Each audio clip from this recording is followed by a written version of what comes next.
Hello ನೋಡಿ, ನೀವೊಂದು ಅಕ್ಷರನೂ ಮಾತಾಡದೆ ನಾನು ಹೇಳೋದು ಮಾತ್ರ ಕೇಳಿಸ್ಕೊಳ್ಳಿ. ಇನ್ನು ಸ್ವಲ್ಪ ಹೊತ್ತಲ್ಲೇ ಆಂಬ್ಯುಲೆನ್ಸ್ಗೆ ನನ್ನ ಕಡೆಯವರು ಹತ್ಕೋತಾರೆ. ಅವರೆಲ್ಲರೂ ಮೇಲ್ ನರ್ಸ್ ಡ್ರೆಸ್ ಹಾಕೊಂಡೇ ಹತ್ತುತ್ತಾರೆ. ಅವ್ರ ಆಂಬ್ಯುಲೆನ್ಸ್ ಹತ್ತಿದ ತಕ್ಷಣ ನಿಮ್ಮನ್ನೆಲ್ಲ ಆಂಬ್ಯುಲೆನ್ಸ್ನಿಂದ ಕೆಳಗಿಳಿಸ್ತಾರೆ. ನೀವು ಇದ್ಯಾವ ವಿಷಯನೂ ನಿಮಗೆ ಗೊತ್ತೇ ಇಲ್ಲ ಅನ್ನೋ ಥರ ಭಯದಲ್ಲೇ ಕೆಳಗಡೆ ಇಳಿತೀರ. ನಿಮ್ಮ ನರ್ಸ್ಗಳಿಗೆ ಯಾವುದೇ ಸಂದೇಹ ಬರಬಾರ್ದು. ನೀವೆಲ್ಲ ಆಂಬ್ಯುಲೆನ್ಸಿಂದ ಕೆಳಗಿಳಿದ ಮೇಲೆ ಆ ವಂದನನ ಕತೆ. ಮೇಡಮ್, ಪೇಷಂಟ್ನ ಹಾಸ್ಪಿಟಲ್ಗೆ ಅಂತ ಕರ್ಕೊಂಡು ಹೋಗ್ತಿದ್ದೀವಿ.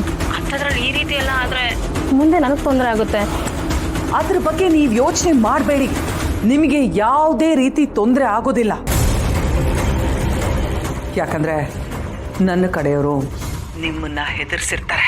ನಿಮ್ಮ ಎಲ್ಲರ ಮೊಬೈಲ್ಗಳನ್ನ ಕಿತ್ಕೊಂಡು ನಿಮ್ಮನ್ನ ಕೆಳಗಡೆ ಇಳಿಸಿರ್ತಾರೆ. ನೀವು ಹೆದರ್ಕೊಂಡಿರೋ ಥರ ನಾಟಕ ಆಡಬೇಕು. ನಿಮಗೇನು ಗೊತ್ತಿಲ್ಲ ಅನ್ನೋ ಥರ ಇದ್ಬಿಡಿ. ಇದೆಲ್ಲ ಪೊಲಿಟಿಕಲ್ ಅಜೆಂಡಾ. ವೀರು ಮೇಲಿರೋ ದ್ವೇಷಕ್ಕೆ ಯಾರೋ ಈ ರೀತಿ ಮಾಡಿದ್ದಾರೆ ಅಂತ ಅದನ್ನ ಟರ್ನ್ ಮಾಡಿದ್ರೆ ಆಯ್ತು. It will all become a political issue. ಅವ್ರ ಪಾರ್ಟಿ ಪ್ರೆಸಿಡೆಂಟೇ ಓ ವಿಷಯ ನಿಜಾನೇ ಅಂತ ಕನ್ಫರ್ಮ್ ಮಾಡ್ತಾರೆ. ಅದಕ್ಕೆಲ್ಲ ನಾನು ವ್ಯವಸ್ಥೆ ಮಾಡಿದ್ವಿ. ಆಗ ಇಡೀ ಘಟನೆ ಪೊಲಿಟಿಕಲ್ ಬಣ್ಣ ತಗೊಳುತ್ತೆ. ನನಗಾಗ್ಲಿ ನಿಮಗಾಗ್ಲಿ ಯಾವ ತೊಂದರೆನೂ ಆಗಲ್ಲ. ಅದು ಅಲ್ಲದೆ ನೀವು ಹೊಸ ಹಾಸ್ಪಿಟಲ್ ಕಟ್ಟಕ್ಕೆ ಜಾಗ ಬೇಕು ಅಂತ ಹೇಳಿದ್ರಲ್ಲ, ಅದನ್ನು ಸ್ಯಾಂಕ್ಷನ್ ಮಾಡಿಸ್ತೀನಿ. ಓಕೆ ಓಕೆ ಮೇಡಮ್, ನೀವು ಹೇಳ್ದಾಗೆ ಮಾಡ್ತೀನಿ. ಓಕೆ.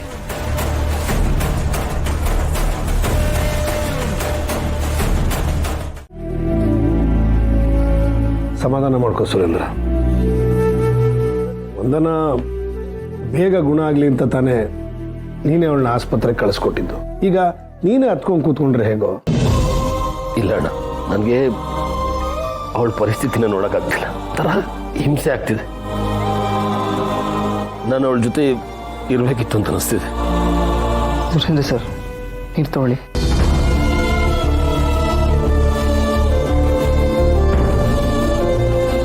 ಸುರೇಂದ್ರ ಸರ್, ನಿಮ್ಗೆ ನನ್ನ ಮೇಲೆ ಕೋಪ ಇರಬಹುದು, ದ್ವೇಷನೂ ಇರಬಹುದು, ಆದರೆ ನೀವು ನನಗೆ ಪ್ರೀತಿಯಿಂದ ಊಟ ಹಾಕಿದ್ದೀರಾ ಸುರೇಂದ್ರ ಸರ್. ನಿಮ್ಮ ಋಣ ನನ್ನ ಮೇಲೆ ಯಾವತ್ತಿಗೂ ಇದ್ದೇ ಇರುತ್ತೆ. ನೀವು ನನ್ನ ಬಗ್ಗೆ ನೀರು ತೊಗೊಳ್ಳಿ ಸುರೇಂದ್ರ ಸರ್, ಕುಡೀರಿ ಪ್ಲೀಸ್.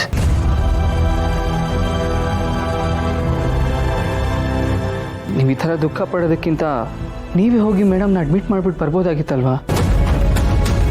ಹೌದು ಕಣೋ, ಅವ್ನು ಹೇಳ್ತಾರದು ಕರೆಕ್ಟು. ನಮಗಿದು ತಲೆಗೆ ಬರಲಿಲ್ಲ. ಏನೋ ವಂದನ ಗಲಾಟೆ ಮಾಡ್ತಾ ಇದ್ಲು ಅಂದರು, ಇಮಿಡಿಯೇಟಾಗಿ ಹಾಸ್ಪಿಟ್ಲಿಗೆ ಶಿಫ್ಟ್ ಮಾಡಬೇಕು ಅಂತಂದ್ರು, ಆಂಬುಲೆನ್ಸ್ ದಿಢೀರಂತ ಬಂದ್ಬಿಡ್ತು. ನನಗಿದು ಹೊಳಿಲೇ ಇಲ್ವಲ್ಲ. ಈಗಲೂ ಹಿಂಗೆ ಕಾಲ ಮಿಂಚಿಲ್ಲ ಯಜಮಾನ್ರೆ. ಆ್ಯಂಬುಲೆನ್ಸ್ ಏನು ತುಂಬ ದೂರ ಹೋಗಿರಲ್ಲ. ಆ್ಯಂಬುಲೆನ್ಸ್ ರೀಚ್ ಆಗೋಷ್ಟೊಳಗಡೆ ನಾವು ಕಾರಲ್ಲಿ ಹೋಗ್ಬಿಟ್ರೆ ಸುರೇಂದ್ರ ಸರೇ ಮೇಡಮ್ನ ಅಡ್ಮಿಟ್ ಮಾಡಿ ಒಂದು ಸ್ವಲ್ಪ ಹೊತ್ತು ಅಲ್ಲೇ ಇದ್ದು ಬರಬಹುದು. ಅಣ್ಣ, ನಾನು ಆಸ್ಪತ್ರೆಗೆ ಹೋಗಿ ಬರ್ತೀನಿ. ನನ್ನ ಕೈಲಿ ಇರೋಕ್ಕಾಗ್ತಿಲ್ಲ. ನಾನು ಅವಳನ್ನ ನೋಡಿಕೊಂಡು ಅವ್ರ ಜೊತೆ ಇದು ಬರ್ತೀನಿ. ಸುರೇಂದ್ರ, ಈ ಪರಿಸ್ಥಿತಿಲಿ ನೀನು ಒಬ್ಬನೇ ಹೋಗೋದು ಬೇಡ. ಸುಬ್ಬು ಡ್ರೈವ್ ಮಾಡಲಿ. ಸುಬ್ಬು, ಸುರೇಂದ್ರ ಕರ್ಕೊಂಡು. ಬೇಡಣ್ಣ, ಯಾರು ಬರೋದು ಬೇಡ. ನಾನು ಒಬ್ಬನೇ ಹೋಗ್ತೀನಿ. ಏಯ್, ಮೊದಲೇ ದುಃಖದಲ್ಲಿದೆಯಾ, ಕಣ್ಣು ತುಂಬಿಕೊಂಡಿದೆ. ಈ ಪರಿಸ್ಥಿತಿಲಿ ಹೇಗೋ ಡ್ರೈವ್ ಮಾಡ್ತೀಯಾ? ನನ್ನ ಮಾತು ಕೇಳು, ಸುಬ್ಬನ ಜೊತೆ ಕರ್ಕೊಂಡು ಹೋಗು. ಸುರೇಂದ್ರ ಸರ್, ದಯವಿಟ್ಟು ನನ್ನ ಜೊತೆ ಬನ್ನಿ. ನಿಮ್ಮನ್ನು ನಾನು ಮಾತಾಡ್ಸಲ್ಲ, ಡಿಸ್ಟರ್ಬೇ ಮಾಡಲ್ಲ.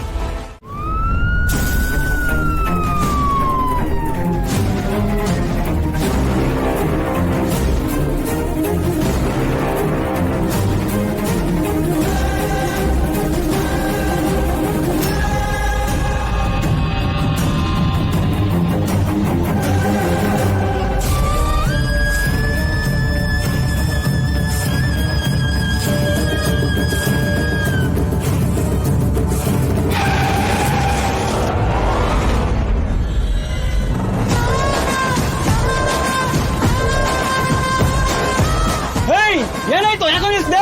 ಅಣ್ಣ, ಇಲ್ಲಿ ಹೊರಗಡೆ ಯಾರೋ ಅಟ್ಯಾಕ್ ಆದ್ರೆ.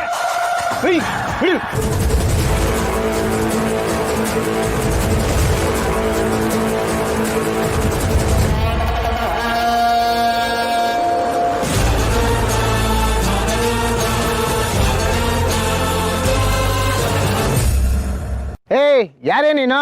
ಇಲ್ಲಿ ಹಾಕಿದೀಯಾ? ಜೀವ ಕಳ್ಕೊಳಕ್ ಬಂದಿದೀಯಾ? ಇಲ್ಲ, ಜೀವ ಉಳ್ಸಕ್ ಬಂದಿದ್ದೀನಿ. ಜೀವ ಉಳಿಸೋದಾ?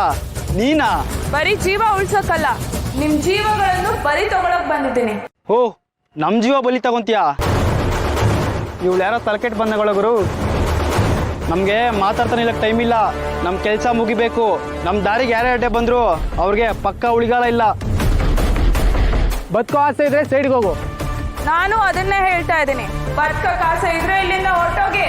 ಇಲ್ಲ ಅಂದ್ರೆ ಏನೇ ಮಾಡ್ತೀಯಾ?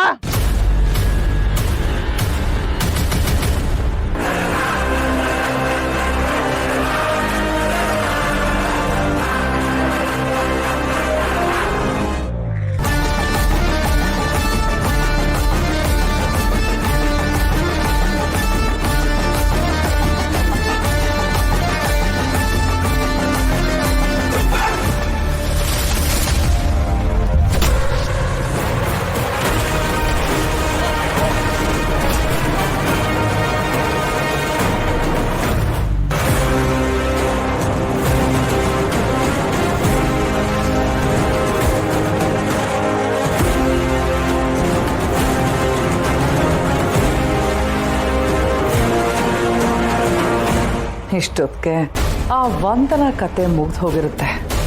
ಎಲ್ಲೋ ದಾರಿಯಲ್ಲಿ ಅನಾಥ ಶವ ಆಗಿ ಬಿದ್ದಿರ್ತಾಳೆ. ಆದರೂ ಕೆಲಸ ಆಗಿದ ತಕ್ಷಣ ಕಾಲ್ ಮಾಡ್ತೀನಿ ಅಂದವರು ಇಷ್ಟೊತ್ತಾದರೂ ಕಾಲ್ ಮಾಡಲಿಲ್ವಲ್ಲ?